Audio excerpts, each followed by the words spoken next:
Assalomu alaykum do'stlar. Mana Moskvada kuz.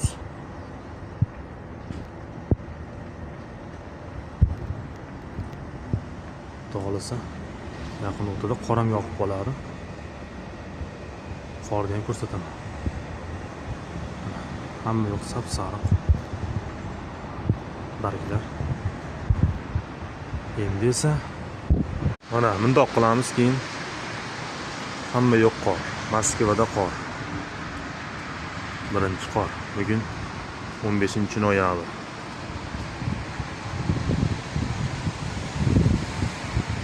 Qor sezoni boshlandi. Xudo xolasa. Musofirda yurganlar o'zlaringga ehtiyot qilinglar. Allohga omonatsizlar.